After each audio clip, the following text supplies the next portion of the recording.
Hello everyone, आज म स्ट्याटिक्सको theoretical साथसाथै यसको कन्सेप्चुअल अन्डरस्ट्यान्डिङ यहाँनिर डिस्कसन गर्न गइरहेको छु। Guys please listen carefully, this is the helpful for your examination.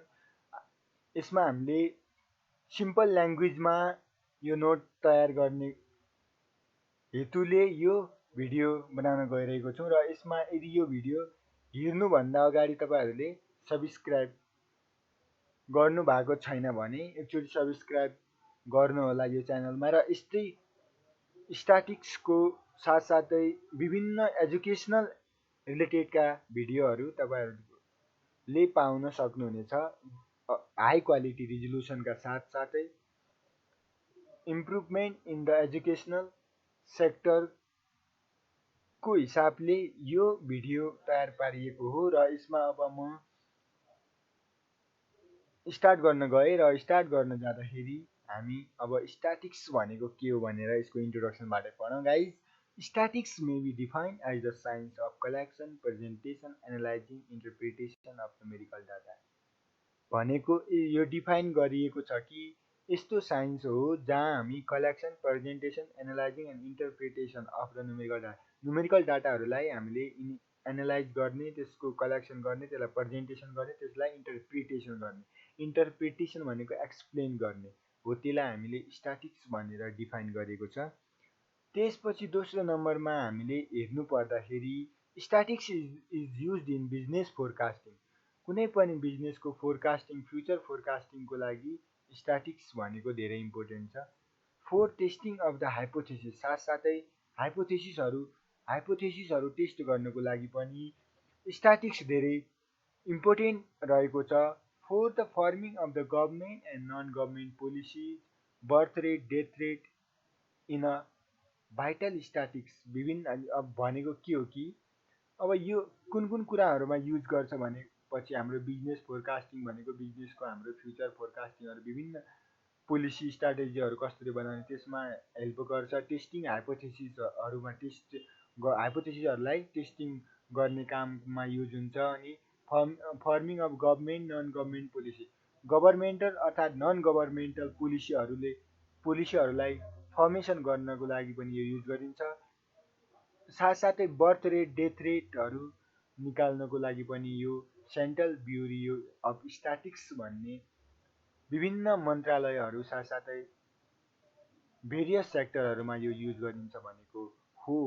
Sampling is the very important part of the statistics which widely use in sampling, survey and statistical control भनेको sampling भनेको धेरै धेरै important part हो स्ट्याटिक्सको, जहाँ हामीले एउटा sample अर्थात् कुनै युनिट अफ स्याम्पल ल्याएर होल क्वान्टिटीको हामीले सर्वे गर्न सक्छौँ।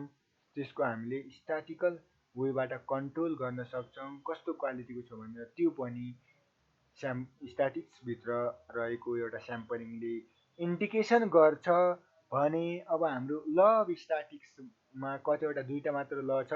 To important law of statics which the story of the sampling is based। First law के हो, ल अफ स्ट्याटिकल रेगुलारिटी हो भने अर्को law of interior of large number, दुईवटा लहरू छ स्ट्याटिक्सको। त्यसपछि हामीले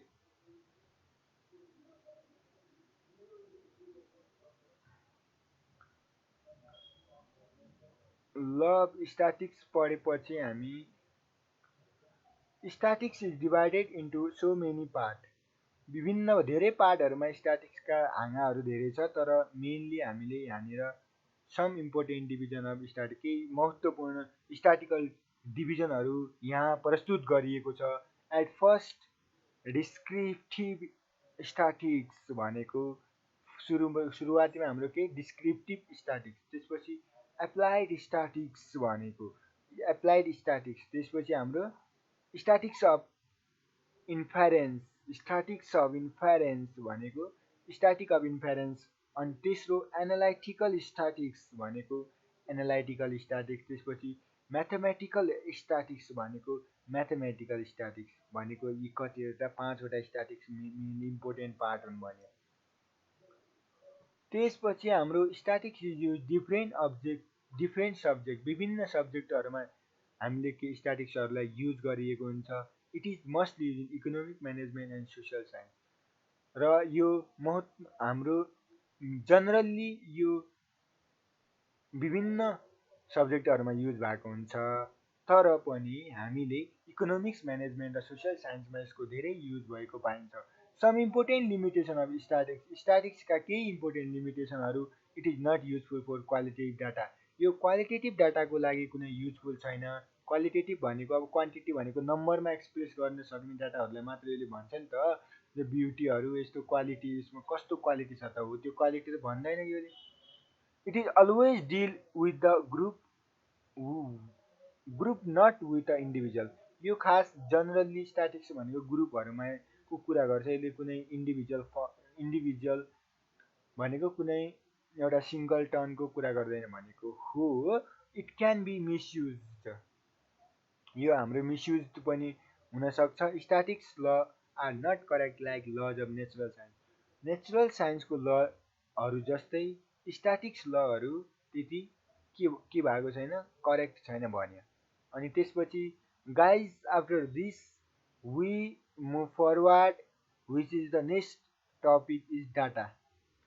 As you know that data which is the habitual as well as usual meaning in our daily life। हामी अब डाटा भनेको के हो अथवा डेटा पनि भन्छ यसलाई डाटा पनि भन्छ। It depend on your pronunciation both will be correct. त्यसपछि हाम्रो डिटेलली पढ्नुभन्दा पनि हामी यसलाई एउटा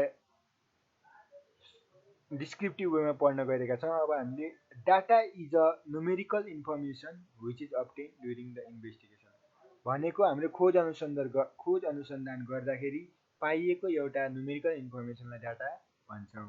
टाइप्स अफ डाटा। डाटाका प्रकारहरू कति छन्? There are two types of data. दुई प्रकारका डाटाहरू छन्। फर्स्ट डाटा के हो भने प्राइमरी डाटा, सेकेन्डरी डाटा दोस्रो नम्बरमा छ। अब हामी पढौँ कि प्राइमरी डाटा भनेको कस्तो डाटा हो, प्राइमरी डाटा भनेको कस्तो डाटा हो, सेकेन्डरी डाटा भनेको कस्तो डाटा हो।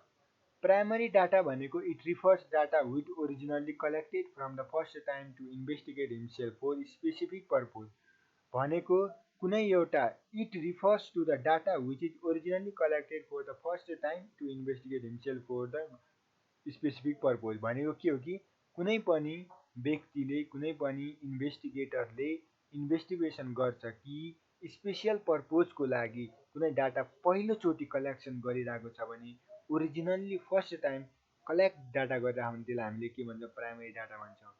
The source from the primary data is collected known as primary data source. Primary source भनेको हामीले के भनेको जस्तो for example first time data भनेको जस्तै सेन्ट्रल ब्युरो अफ स्ट्याटिक्सहरू साथसाथै गभर्मेन्टले हामीले वर्षौँ त्यो के अरे स्ट्याटिकल्स डाटाहरू लिइरहेको जनगणना गरिरहेको हुन्छ हो त्यसलाई भन्छ प्राइमरी डाटा भन्छ।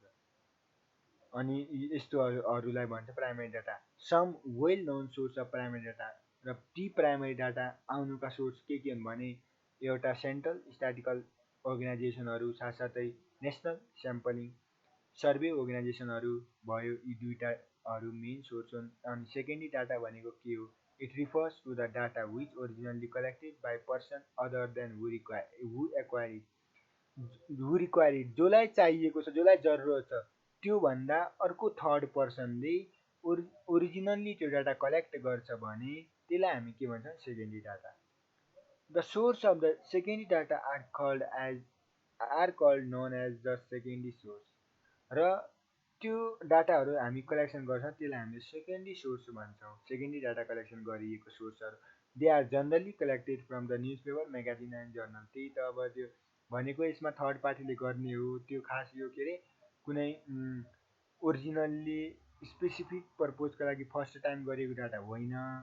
They are generally collected news पेपरहरू म्यागाजिन जर्नल जे पब्लिस भएको छ त्यहाँबाट योले हामी डाटा कलेक्सन गर्छौँ भनेको हो। अब त्यसपछि हामी के पढौँ? Secondary data. सेकेन्डरी डाटा पढ्दाखेरि हामीले it refers data which are originally collected. यो पढिसक्यो हामीले डिफ्रेन्स बिट्विन प्राइमरी डाटा र सेकेन्डरी डाटा जुन इम्पोर्टेन्ट रहेको छ हामीलाई थाहा हुनुपर्ने छ। यो real life as well as examination point of view it should be remember you guys. Primary data भनेको के हो? Primary data is the collection of the original data from first time. पहिलोचोटि हामीले यदि डाटाहरूलाई कलेक्सन गर्छौँ भने त्यसलाई प्राइमरी डाटा भन्छौँ। Secondary data are basically compensation of existing data भनेको सेकेन्डरी डाटा भनेको भइरहेको डाटालाई हामीले यदि मोडिफाइड अर्थात् रिकर्डेड गरेर एउटा ल्याइने एउटा सामान्य तरिकाको डाटालाई सेकेन्डरी डाटा भन्छौँ। It is collected by investigation himself. जसलाई चाहिएको जो खोजकर्ता हो त्यसले नै आफैले गर्छ भने it is collected by person other than who. जसलाई चाहिएको छ त्योभन्दा अर्को थर्ड पर्सनले यदि कलेक्सन डाटा गर्छ भने त्यसलाई हामी सेकेन्डरी डाटा भन्छौँ। र हाम्रो थर्ड नम्बरमा डिफरेन्स के छ? It is usually directly suitable for purpose of enquiry. सोधपुछहरूको लागि मेनली इन्क्वायरी इन्भेस्टिगेसनहरू साथसाथ खोज अनुसन्धानको लागि यो डाइरेक्टली युजफुल हुन्छ भने किनकि त्यहाँ तथ्य सत्य हुँदैन नि त। जस्तो अब त्यो सेकेन्ड डाटा भनेको त अरूले डाटा ल्याइदियो भने त फेरि अनि तिनीहरूले त त्यो डाटा मोडिफाई पनि गर्न सक्छ। त्यस कारणले त्यो प्राइमेरी डाटा धेरै इम्पोर्टेन्ट छ भने जस्तो इन्भेस्टिगेसन कामहरूको लागि। It is collected by relatively less costly. यो खासै त्यति कस्टली हुँदैन र यो प्राइमेरी डाटा कस्टली हुन्छ। There is possibility of person bias in the collection. तर यहाँनिर पर्सनल बायसको पोसिबिलिटी हुनसक्छ भन्यो। अनि there may or may not be direct suitable to purpose of inquiry. यो इन्क्वायरीको लागि हुन पनि सक्छ नहुन पनि सक्छ भनेर यो डिफरेन्स अर्को आयो। अब हामी choice between primary data secondary data depend on the following factor. तल दिएका विभिन्न फ्याक्टरहरूमा डिपेन्ड गर्छ प्राइमेरी डाटा चुज गर्ने कि सेकेन्डरी डाटा चुज गर्ने भनेर। अब हाम्रो nature objective scope of enquiry. इन्क्वायरीको कस्तो नेचर छ, कस्तो स्कोप छ, कस्तो अब्जेक्टिभ, कस्तो उद्देश्य छ, कस्तो त्यसको नेचर छ, कस्तो स्कोप छ त्यो अनुसारले। अनि दोस्रोमा एभाइलेबिलिटी अफ फाइनेन्सियल सोर्सहरू। फाइनेन्सियल सोर्सहरू कसरी एभाइलेबल छ त्यो अनुसारले। Degree of the accurateness of accepted भनेको त्यसपछि हाम्रो कस्तो एक्युरेट छ कि छैन त्यो अनुसार भयो। अनि एभाइलेबिलिटी अफ टाइम कतिको एभाइलेबल छ। त्यसपछि स्टेटस अफ इन्भेस्टिगेसनको स्टेटस कस्तो छ भनेर पनि। अनि primary data can be collected by using the following method मध्ये हाम्रो फर्स्ट डाइरेक्ट पर्सनल इन्टरभ्यू, अर्को डाइरेक्ट ओरल इन्टरभ्यू। दुईवटा हिसाबले हामीले प्राइमेरी डाटाहरूलाई कलेक्सन गर्छौँ। त्यसपछि तेस्रोमा हामीले investigation through the local corresponding. त्यो लोकल करस्पोन्डिङहरू स्थानीय करस्पोन्डेन्सहरूबाट हामीले त्यो यदि के अरे कलेक्सन गर्छौँ डाटा भने त्यसलाई हामीले त्यो पनि एउटा प्राइमेरी डाटाभित्र नै पऱ्यो। मेल्ड क्वेसनर पेयर मेथड भनेको मेलिङ एड्रेसहरूबाट हामीले गऱ्यौँ भने त्यसलाई क्वेसनिङ माइन्डबाट गऱ्यौँ भने त्यसलाई पनि के भन्छ प्राइमेरी, त्यसलाई पनि हामीले प्राइमेरी डाटाभित्र इन्क्लुड गर्छौँ। त्यसपछि सेड्युलेड सेन्डेड थ्रु द इन्फर्मेसन भनेको त्यो सेड्युलहरू इन्फर्मेसनको वेमा दिएर त्यतिखेर पनि हामीले प्राइमेरी डाटा नै कलेक्सन गर्छौँ। अब source of secondary data are collected as follow. Secondary डाटाहरूलाई हामीले कसरी कलेक्सन गर्छौँ भने पहिला पब्लिस सोर्सहरू केमा पब्लिस भएको छ त भन्दाखेरि जस्तै हाम्रो गभर्मेन्ट पब्लिकेसनहरू, नेपाल ग्याजेट पत्रहरूमा यस्तोमा यदि डाटाहरू पब्लिस भएको छ त्यहाँबाट हामीले कलेक्सन गऱ्यौँ भने त्यसलाई सेकेन्डरी भइहाल्यो किनकि त्यहाँ त डाइरेक्ट वेमा छैन। There are number of government publication which are collected and publish data. केही पब्लिकेसनहरू जस्तै Nepal government of central bureau in statistics भन्ने हो, यस्तोहरूबाट हामीले यदि सेकेन्डरी वेमा डाटाहरू कलेक्सन गऱ्यौँ भने त्यतिखेर पनि यो पब्लिस डाटाभित्र रहने गर्छ। साथसाथै हाम्रो के अरे सेकेन्डरी डाटा कलेक्सन सोर्सहरूमध्ये इन्टरनेसनल पब्लिकेसनहरूमा जस्तै there are large number of international publication which are published data. Some पब्लिकेसनहरू केही international labour organisation ILO, world health organisation WHO, अहिले जस्तै कोरोनाहरूको हामीले डाटाहरू विभिन्न फेसबुक पेजहरू, विभिन्न अनलाइन मिडियाहरू, विभिन्न अदर मिडिया टेलिभिजनहरूले त्यो पब्लिस गरिरहेको छ। यति मान्छेहरू कोरोना पोजिटिभ छ यति के भन्दा त्यसलाई पनि सेकेन्ड डाटाभित्र राख्ने। अनि युनाइटेड नेसन अर्गनाइजेसन युएनओहरूको, वर्ल्ड ब्याङ्कहरूमा अब हामीले त्यो चार्टर ब्याङ्कहरूको, वर्ल्ड ब्याङ्कको यस्तो यति ऋण दियो वर्ल्ड ब्याङ्कले यो भनेर त्यो डाटाहरू आएको हुन्छ। इन्टरनेसनल मोनिटरी फन्ड भनेको IMFहरूबाट पनि त्यसलाई लिएको डाटालाई हामीले के भन्छौँ पब्लिस डाटा अन्डर इन्टरनेसनल वेमा भन्छौँ। त्यसपछि हाम्रो report and communication to communities, publication, research, institutional, report of trade organization, यिनीहरूबाट ल्याएको पनि के पब्लिस डाटाभित्र नै रह्यो। अनपब्लिक सोर्स भनेको जस्तै अनपब्लिक सोर्स भनेको data which are not published and available in office file to record such data may be use if necessary भनेको यस्तो डाटा जुन पब्लिस्ड भएको छैन तर अफिसहरूको फाइलहरूमा रिकर्ड भएको डाटाहरूलाई यदि हामीलाई नेसेसरी छ भने त्यसलाई पनि सेकेन्डरी डाटाभित्र राख्यो। क्लासिफिकेसनहरू मध्ये classification is defined as the process of arranging data class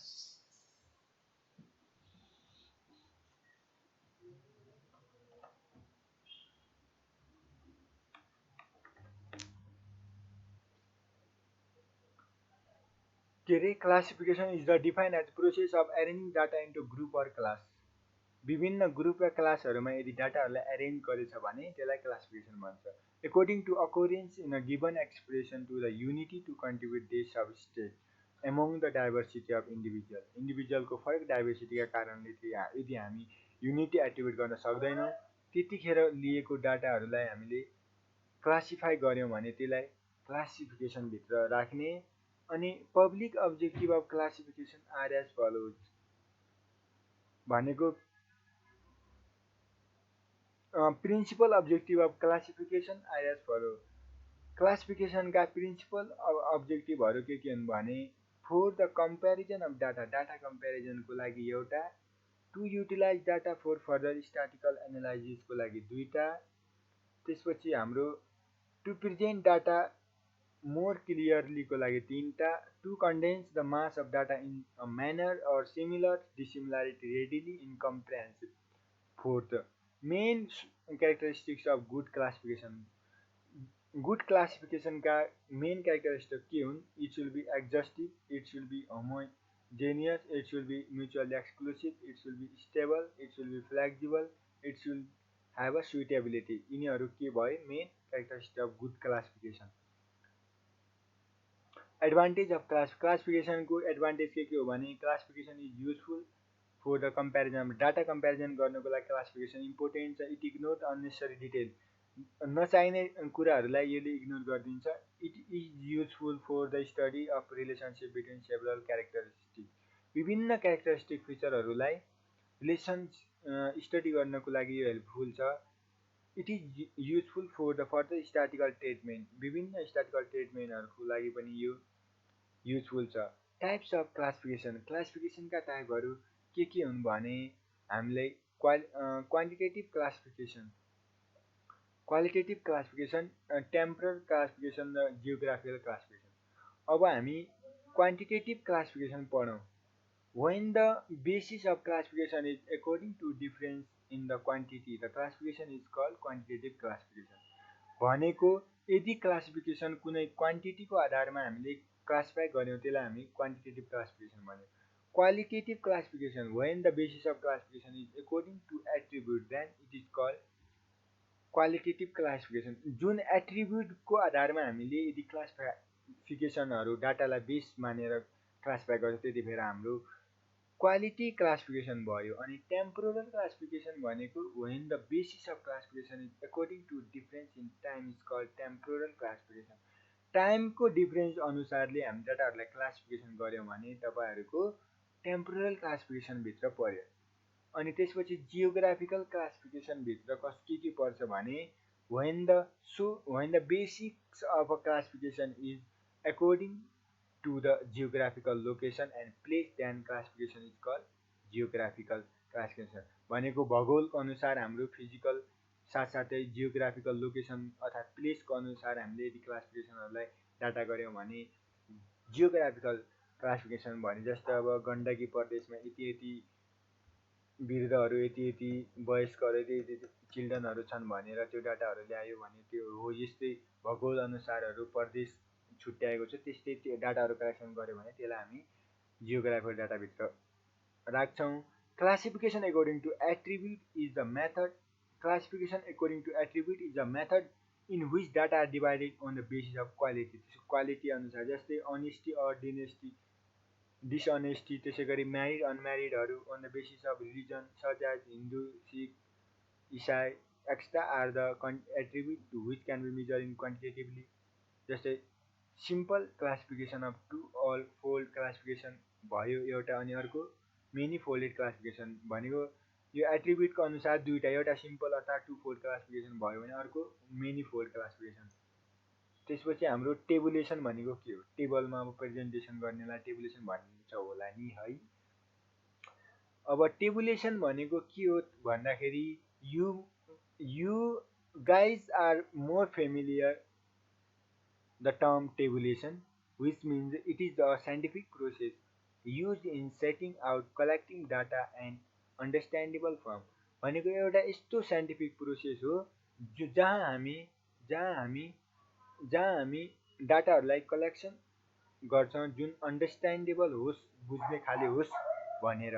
the tabulation may be defined as a logical and systematic arrangement of statical data in a row and column. Row र कोलममा यदि हामी scientific वेले टेबलमा presentation arrangement गऱ्यौँ भने त्यसलाई हामी टेबुलेसन भन्छौँ। Main objective of tabulation are as follows. Main objective of tabulation are as follow. टेबुलेसनका विभिन्न अब्जेक्टिभहरू के भने to simplify the complex data. यदि कम्प्लेक्स डाटाहरूलाई सिम्प्लिफाई गर्नु छ भने यो एउटा objective. To clarify objective of investigation. इन्भेस्टिगेसनको अब्जेक्टिभ के हो त्यसलाई क्लियरिफाई गर्नको लागि to clarify objective of investigation भइहाल्यो। To study the trend and pattern of data. Data र यदि डाटाको ट्रेन्ड र प्याटर्नहरू स्टडी गर्नुको लागि पनि टेबुलेसन इम्पोर्टेन्ट छ। टु हेल्प फ्युचर स्टडीको लागि पनि हेल्प छ। टु हेल्प स्ट्याटिकल एनालाइसिसको लागि पनि हेल्प छ। To error and mistake in डाटामा इरर र मिस्टेक छ भने त्यतिखेर पनि टेबल छ भने you can find easily error and mistake in your data.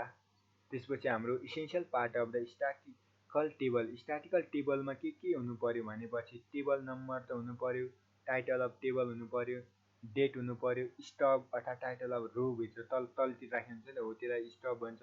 Caption भनेको कोलमको हेडिङहरू हुनु पर्यो क्याप्सन।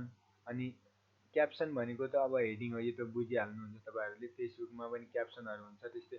बडी अफ टेबल भनेको it is utmost vital part of table. It contain in such a numerical information it should be made simple as possible। the actual data should be arranged in such a manner figure we may readily locate it। भनेको एउटा मुख्य part हो जहाँ हाम्रो numerical इन्फर्मेसनहरू साथसाथै simple वेमा त्यहाँ presentation गरेको हुन्छ।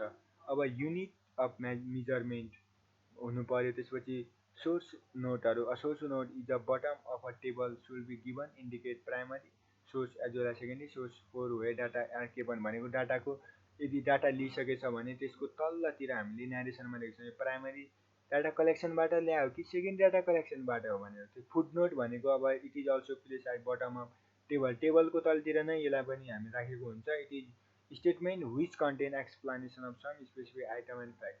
त्यही आइटम र फ्याक्टहरूलाई तलतिर हामीले यदि एक्सप्लानेसन गर्छौँ भने त्यसलाई हामीले फुटनोट भन्छौँ। Diagrammatic and graphical presentation of data. अब हामी डाटालाई डायग्राम र ग्राफमा कसरी प्रेजेन्टेसन गर्छौँ भने presentation of statical data through diagram and chart is another important presentation of data. भनेको यो अर्को मुख्य इम्पोर्टेन्ट हो। सम इम्पोर्टेन्ट डाटा डायग्रामहरू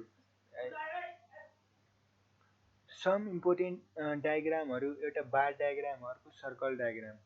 बार डायग्राम भनेको the bar diagram is divide into two part. Simple bar diagram अनि multiple bar diagram अनि subdivided bar diagram अनि two simultaneous bar diagram भनेर यो हामीले चारवटा बार डायग्रामहरू पढ्नु पर्यो।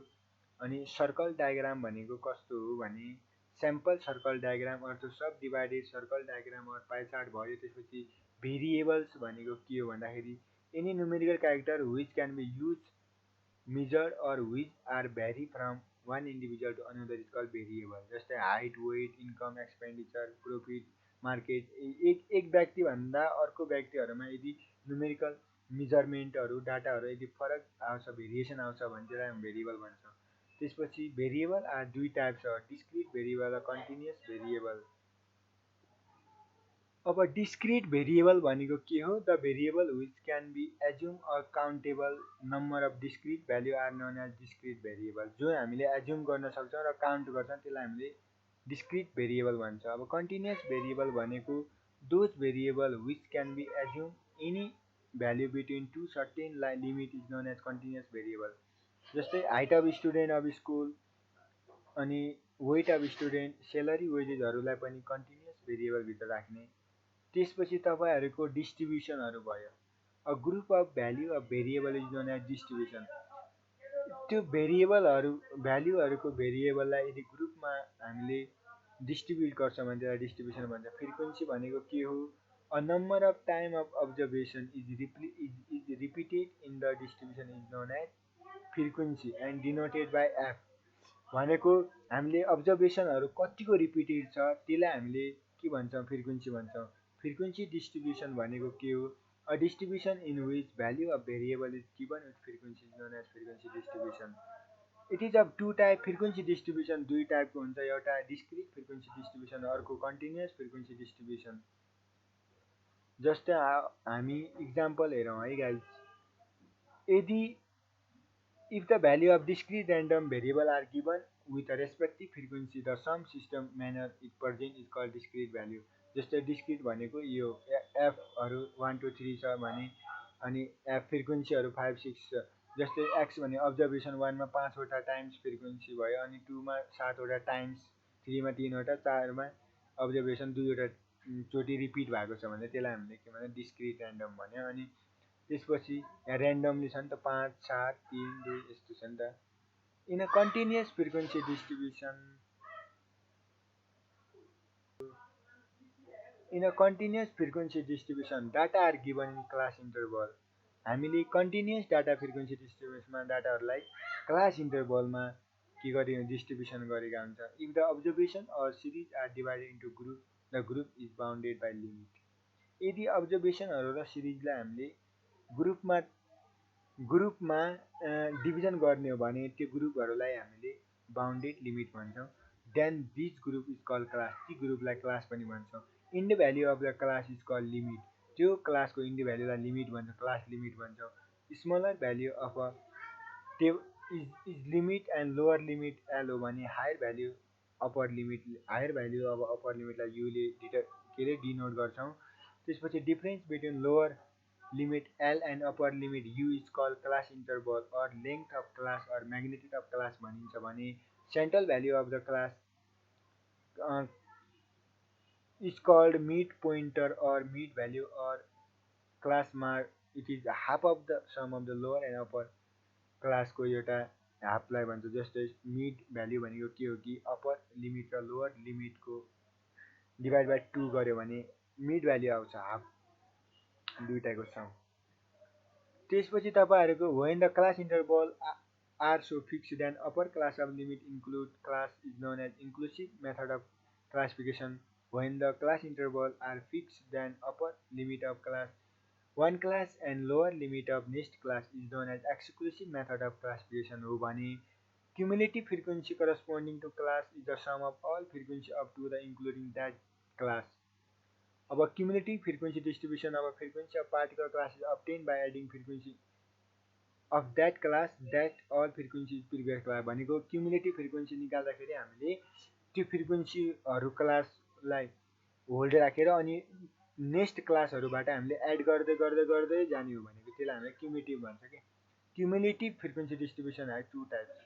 क्युमुलेटिभ फ्रिक्वेन्सी डिस्ट्रिब्युसन पनि तपाईँको दुई प्रकारको छ। फर्स्ट लेस देन डिस्ट्रिब्युसन, अर्को more than distribution. A relative frequency is the class frequency express in the ratio of frequency. Total फ्रिक्वेन्सीमा हामीले रिलेटिभ फ्रिक्वेन्सीलाई एक्सप्रेस गर्छौँ। जस्तै रिलेटिभ फ्रिक्वेन्सी भनेको के हो भन्दाखेरि frequency class frequency upon total frequency. यदि क्लास फ्रिक्वेन्सीलाई टोटल फ्रिक्वेन्सीले तपाईँले डिभाइड गर्नुहुन्छ भने त्यतिखेर रिलेटिभ फ्रिक्वेन्सी भन्छ। Percentage frequency of class interval may be defined as the ratio of class frequency. त्यसपछि हाम्रो to the total frequency express as percentage भनेको पर्सेन्टेजमा हामीले कसरी फ्रिक्वेन्सी गर्छौँ भने क्लास फ्रिक्वेन्सीलाई टोटल फ्रिक्वेन्सीले इन्टु 100, त्यो रिलेटिभ फ्रिक्वेन्सीलाई इन्टु 100ले गऱ्यौँ भने त्यसलाई के भन्छ? पर्सेन्टेजमा एक्सप्रेस गरेको मानियो। अनि ग्राफ अफ फ्रिक्वेन्सी डिस्ट्रिब्युसन, अब फ्रिक्वेन्सी डिस्ट्रिब्युसनका ग्राफहरू के हुन् भने पहिलोमा हाम्रो हिस्टोग्राम, अनि frequency पोलिगोन, frequency curve, cumulative curve र ओगिभ। ओगिभ इम्पोर्टेन्ट छ सर्ट क्वेसनको लागि। अब हिस्टोग्राम भनेको के, it is the graphical method of calculation of mode. मोडलाई यदि हामी क्यालकुलेसन गर्छौँ भने त्यतिखेर हिस्टोलोजी इम्पोर्टेन्ट हो गाइज। हिस्टोलोजीको लागि हामीले मोड, जस्तै यो सम्झने तरिका के हो, हिस्टोलोजी, हिस्टो छ नि, ओ छ त यता मोडमा पनि ओ छ हो। अनि ogive is a graphical method of calculation of median. जस्तो ओगिभमा हेरौँ है, ओगिभ लास्टमा बी छ, ई छ, अनि मिडियममा पनि एमई छ। एम भन्दा परेको हेर्ने, ओगिभले मिडियन दिन्छ भने हिस्टोग्रामले मोड दिन्छ भनेको हो। अब हामी एउटा ऊ हेरौँ त डायग्राम। यहाँ फ्रिक्वेन्सी यता छ अनि प्राइज यता गऱ्यो, अनि यो हिस्टोग्राम एप्पल प्राइजको हिस्टोग्रामहरू यस्तो देखाउने। अनि ओगिभ कप भनेको के हो, यहाँबाट डाउनवार्ड छ, यो अपवार्ड छ। त्यसपछि योलाई ogive is a line graph where basis are the class boundary and height of class boundary is less than र मोर देन ओगिभहरू छ। योलाई भन्छ मोर देन लेस देन ओगिभहरूको इन्टरसेक्सनलाई हामी ओगिभ भन्छ। दुईवटा ओगिभको प्रकार भयो। त्यसपछि अब this is the end of chapter 1 that is introduction of statics. You may have enjoy after watching this short revision video. Thank you for watching this video. And यदि तपाईँहरूले यो च्यानललाई फेरि पनि सब्सक्राइब गर्नुभएको छैन भने प्लिज सब्सक्राइब दिस च्यानल, जस कारणले तपाईँहरूले नोटिफिकेसन पाउनुहुनेछ यस्तै भिडियोहरू आउँदाखेरि तपाईँको युट्युबको होम च्यानलमा। That's the end of today.